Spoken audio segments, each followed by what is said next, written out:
Hello, I am Dr. Meredith Huntley from the Hayes School, and I'm joined here by my partner in crime, Ms. Melodie Linhart, the music teacher at the Lawrence School in Brookline. And we are very fortunate because we're lucky enough to be here with Mr. Jackson Caesar, recording artist, author, producer, and Roland Hayes scholar. Mr. Caesar is going to help us understand the importance of Roland Hayes and his music. Mr. Caesar, thank you so much for helping Brookline students learn about Roland Hayes. Yes, thanks for having me. It's a pleasure.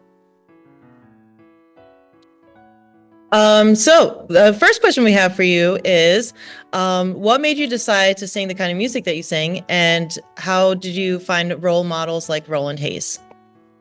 Well, it was back in 2008 when I was in undergrad school. I was taking voice lessons, and I had a dear friend of mine from Oklahoma, because I'm originally from Oklahoma City, Oklahoma. And he was teaching at the university at what's called Lincoln University in Pennsylvania. And he was saying, since you're taking voice lessons, there is a song called Little Boy. Have you heard of that? And I said, no, I haven't. He goes, it's by Roland Hayes. Have you heard of him? And I said, no, I haven't heard of him either. So he goes, I'm going to send you something. So he sends me the songbook collection that Roland Hayes had out. And I presented it to my teacher. And I said, well, someone sent me this book and I've never heard of Roland Hayes, but he figured that I should be singing spirituals from this book. And she looked at it and she goes, oh, Roland Hayes, yes, you need to know about him. She goes, when you get a chance, look into him. And so I took it upon myself and I looked into Roland Hayes, and I was blown away when I found out the information I found out about him, not just his music, but his life and his legacy. And so that really blew me away. And I figured, I think I need to learn more about this guy. And in the songbook, what is so neat about the songbook is that it's not just music, but he's actually breaking down some background information, historical information about the spirituals, and why he arranged the songs in the way that he did. And so that was quite fascinating to me, and that took my interest first. I have a copy of that book. Oh, wonderful. Right here, that was donated by the Newton Public Library to the Brookline Public Schools. So if anybody ever wants to see it, we have it. It's one of the very first editions. Okay. Really a cool thing to have. We're so fortunate. Awesome. Was that a signed copy by his daughter or by him? Did you find a signed copy? This one is not signed, unfortunately, but I do know his daughter, so maybe I will ask Ms. Africa to sign it for us someday. That would be a real treat. If you're ready for the next question, I can ask you, who is Roland Hayes to you? That is, what makes him important to learn from, and how has he set an example for you? Well, when I started doing some research on Roland Hayes, I had to find out where he was from and what makes him who he is. And by doing that, it made him important to me. He's from Calhoun, Georgia. He had very humble beginnings, family membership of 7. His mother was a former slave, and his father was a free man at the time when they met. And but then his father passed. Roland Hayes shares a story about when he was young, that he and his father would go out into the flatwoods, and his father would teach him to imitate the sounds and that's what kind of helped train him, his musical ear. And so he would hear the sounds of the birds and he would imitate their sounds and, imitate other sounds of animals. And they would sing in the woods, in the flatwoods. And when his father passed away, Roland Hayes' family relocated to Chattanooga, Tennessee. And that's where his mother and his aunt started a church. And they would have these gatherings at the house. And he would learn, they called it shape notes at the time. And so they would, there was a few people that would come over to the house and they would gather around and sing, and they would sing spirituals. And of course, they sang spirituals at the church as well. And from there, he ended up going to Fisk University, which was an all-Black college and university. And he joined the Fisk Jubilee Singers at Fisk University, and they would sing all over the nation and even travel outside of the country to raise money. And by him doing that, that's how he got his foot in the door to sing for kings and queens. Because when he decided to finally go solo, he goes back to Europe and he basically says like, do you recall the Fifth Jubilee Singers? He basically used that name to get himself out there. He's like, do you recall the Fifth Jubilee Singers? I was one of the members, and now I'm here as a soloist, and I can still sing for you if you want some entertainment. And they basically said, well, sure, you know? So he goes out there and he sings, and then he became a staple singer, and they kept inviting him to come and do recitals because he wasn't just singing the spirituals, he was singing classical music as well. And what's so really, oh my goodness, I hope I'm not jumping ahead, but another thing that makes him so important is because today we know of the spirituals because of Roland Hayes. It was Roland Hayes who kind of helped make it more global by the inspiration of Harry T. Burleigh, who was touring with the Czech composer Dvorak. And so he had some songs that he had composed, and he invited Roland Hayes and other singers to sing his arrangements of the spirituals. And Deep River was one of the first ones that they toured. And Roland Hayes was like, wow, that's interesting. You're a Black composer and you're actually on tour presenting this material. And he says, I can run with that, basically. So he helps to make the what they were called back then, the Negro spirituals. Today, they're just called the spirituals. So someone asked me, is it okay if we say Negro spirituals? And I say, well, of course it is if you're speaking in a historical context. But today, we're just going to say spirituals. So Roland Hayes would put the spirituals at the end of his recitals or his concerts. He would present classical music, and he would put the spirituals at the end. And today, that has been a common thing around the nation, that many people are adding spirituals as an encore or as the last set of their recital pieces. And it's just taken off. And so it's just been a wonderful, I think it's important to know that he started that. I think it's important to know that he helped give us the spirituals that we sing today. Just to add, sorry. I didn't mean to jump on you there, Ms. Linhart. Just to come back to our book that we keep flashing around. In the introduction to either this book or another, Roland Hayes actually talks about the terms spirituals, Negro spirituals, and he says he preferred to use the term Afro-American spirituals. So when we've talked about Roland Hayes so far, we've used his term in his honor. Oh, wonderful. Okay. Yeah, that's great. Well, I was going to ask if you could tell us what are some of your favorite Roland Hayes songs and what you love about them.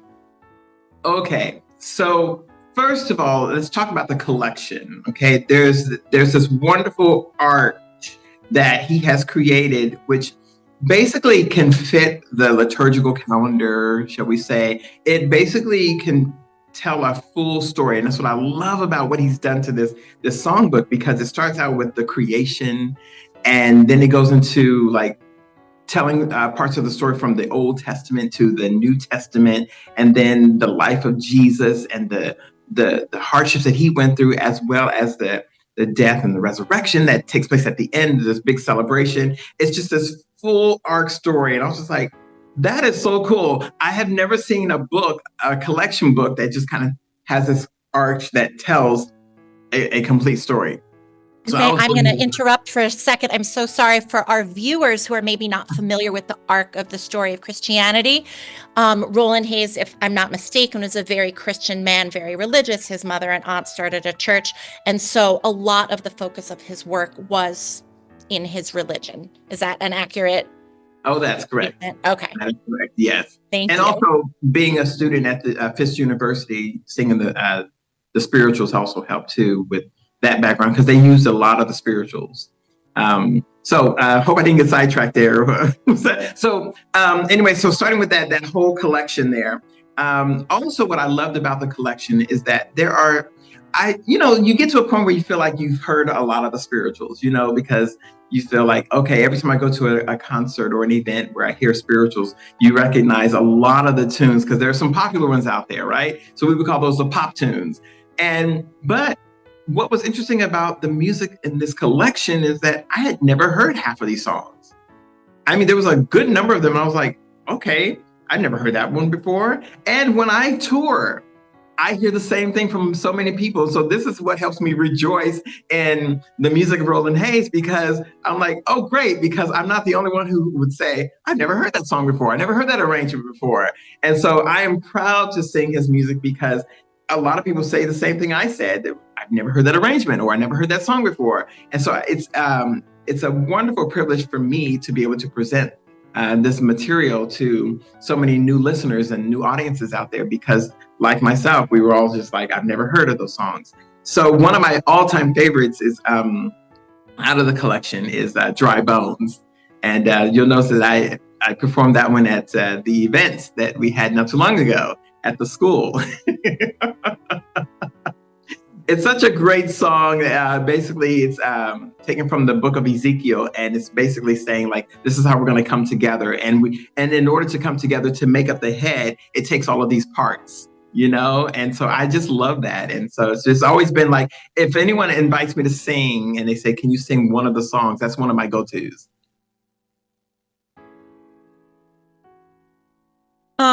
Are you willing to share some of your excerpts of your favorite songs? Of course. Let me see here. Where do we start? So there's another favorite that I have from the collection, Didn't My Lord Deliver Daniel? It's so short, but it's just so cool. It just has this nice drive to it. And it goes, didn't my Lord deliver Daniel, deliver Daniel, deliver Daniel? Didn't my Lord deliver Daniel? And why not every man? He delivered Daniel from the lion's den, and a Jonah from the belly of a whale, and the Hebrew children from the fiery furnace. And why not deliver poor me? Didn't my Lord deliver Daniel, deliver Daniel, deliver Daniel? Didn't my Lord deliver Daniel? And why not every man? And that's it. It's really that short. But it just drives, you know? And it's just like, wow. And so the hope that I get from that is like, if God can do this for these people, then why not everyone else, you know? So you're not alone to get through your hardships, you know? If they can come through their hardships, and so can you. And that's something that I really find that's really fascinating about the spirituals. One is the music, two is the lyrics, and three, it's the double entendre that's given in many of the spirituals. Not every one of them have that, but there's like a double message that speaks to us. And when you really give it some thought about the African culture, it's actually not that surprising when you understand that many of their languages are used by symbols or codes, you know? And so when the slaves, when the African-American slaves are here in the United States, and they're learning English and they're learning the hymns from the missionaries, it's no surprise that they're going to turn around and give it a code or symbolism of something else in order to communicate. And I thought that was quite clever, to be surprised. Now, you had mentioned Dry Bones. Would you be up for singing a little bit of that for us as well? Oh, I would love to. Let's see, I got to figure out where I'm going to start with that one. Yes, tell me, how did the bones get together with the head bone? Prophesy. Now, this song starts from the toe bone all the way to the head bone, okay? So I'm not going to do the whole thing, but I'll do the partial, so I'll start with the hip bone. Well, thigh bone connected to the hip bone connected to the backbone connected to the shoulder bone connected to the neck bone connected to the head bone. Rise and hear the word of the Lord. I guess I could have done the whole thing. I'm trying to So fun for kids.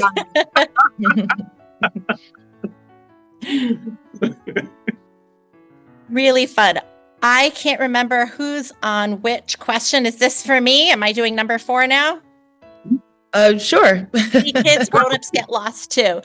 So, Mr. Caesar, why should students be interested in Roland Hayes' art music and spirituals when rap, pop, and country music are more popular styles today amongst kids? Oh, yeah, that's a good question. Well, like language, it evolves. Times change. We have to go with the times. I was sharing with someone not too long ago about this book, Who Moved My Cheese? And it's about adapting to change and embracing change. I look at it this way. We shouldn't fear that there's always going to be popular music. That's inevitable. It's not gonna, it's not gonna ever go away. It's always gonna be popular music. But I say adapt with the times. So what's really unique about, I'll say, like the rap and hip hop music, is that it started out through literacy. Trying to understand it, your homework assignment, and you put a beat to it. Again, there's this code and there's this language that the Africans had, and that they adapt and they put that with their music or their learning skills. And so that wasn't surprising that they did that. And so it was all poetry, it was all positive music, it was all literacy. And so that's how the rap and hip hop started on that end. And then it just kind of took over and became, popular contemporary music outside of academics, shall we say. But look at the same thing for folk songs, or the Negro folk songs, or the religious folk songs. It's the same way. It started out through literacy. I'm going to share something with you and we're going to pass it down. I don't think we should lose that. And I don't think we have. And so I think what's important is that if you wanted to bring it back, add it to the literacy, add it to the academic setting here, and say, okay, can you create a spiritual, I say turn it into an assignment, I don't think it's all lost. I just think it's just kind of covered up, and I just think we need to pull back the sheets and just say, hey, it's still here, because this is part of who we are as American citizens here. It started here. These are our roots. And so we need to embrace that, and then adapt to the change, utilize some technology, maybe incorporate the TikTok videos or something like that, and say, can you create a spiritual? Once you understand that how the spirituals came to be, then you can say, okay, well, can you create a rap song and a spiritual, or a spiritual that leads into a rap song? So what's going to make it spiritual? It's going to be uplifting. It's going to help you through your hardships. That's what they used it for. So you're going to do the same thing. Are you struggling through a particular area? It was just, I feel like the spirituals were the Kickstarter to many of the genres that we have in the United States. When you really give it some thought, I feel like that was the Kickstarter, because when you think about how they had the rhythm, and then the melody, then the harmonies, I'm just like, then the double entendre, the double language, it's wait in the water. If you just wait there for a minute there, and maybe they'll go away, or even steal away.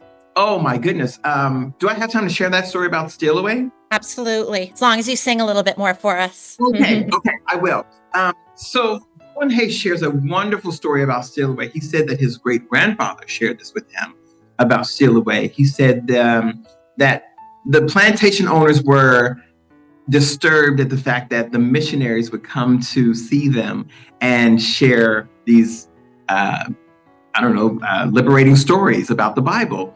And but they would also teach them songs. And so it was started out as a story, and then then a melody was added to it, and then it became a spiritual, Steal Away.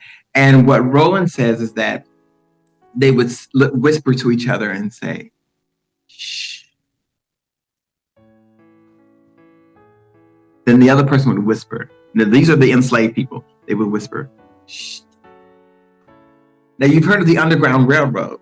This was part of that movement that started when they would escape slavery and migrate migrate from the South to the North, because that's where a lot of the slaves were escaping to, because the North and the South was just different.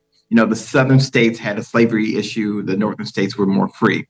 And so they would say, steal away. And that was a code to get away while the others were distracted. And so they would, When I presented this to my voice teacher, she suggested that I give it a German S. So if you sing German, you know, like for example, Silent Night is pronounced Stille Nacht. The S sound in German is pronounced more with a sh sound, and not a s as we use in English. So she said, because of that story of them saying steal away, you should sing it as steal away.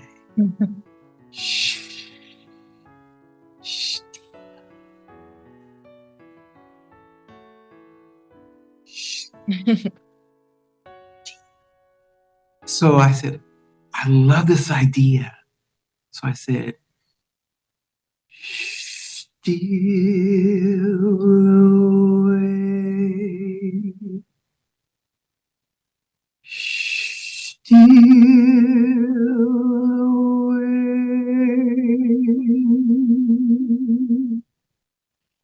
steal away to Jesus.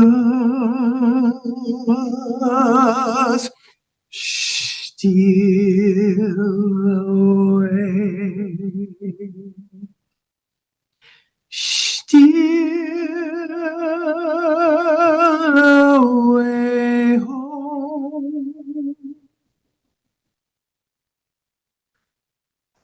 Ain't got long to stay here.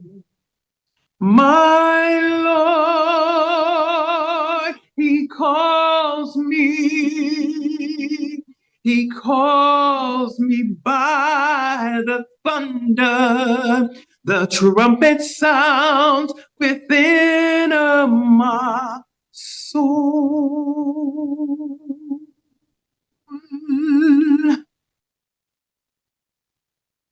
I ain't got long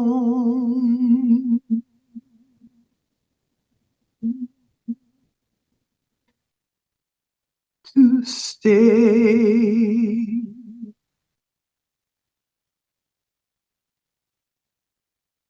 And she suggested, do not sing the last word here. She says, and I was just like, I mean, as a student, I was just like, that is so powerful. I was like, oh my God, just to say that whole steal away. And then that final part to say, I ain't got long to stay here is because you got away. If that's not word painting, I don't know what else is. You know, if that's not symbolizing something, I don't know what else is. I mean, to say, I ain't got long to stay. And they look up, where'd he go? He got away. He got away to freedom.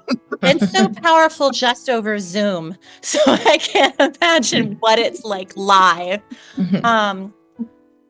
Wow.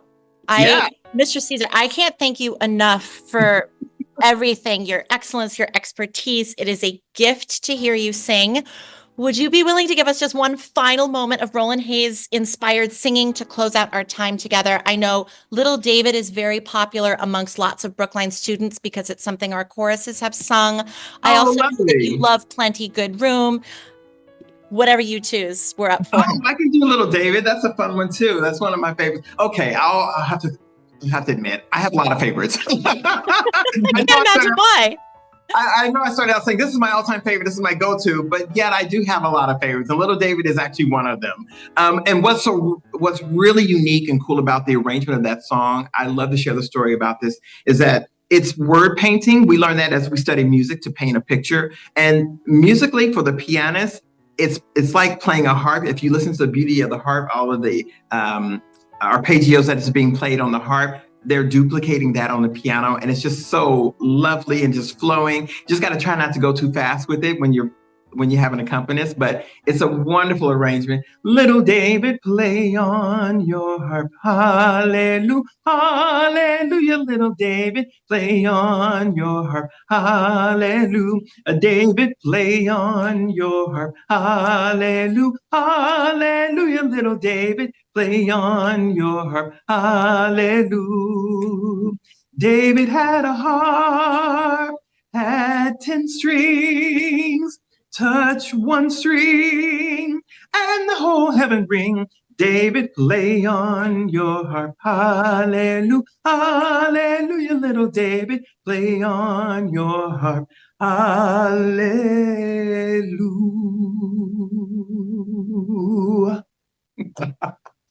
Fantastic. Thank you so much. We are very My pleasure. all right. This was fun. Hallelujah, little Dave, play on your harp.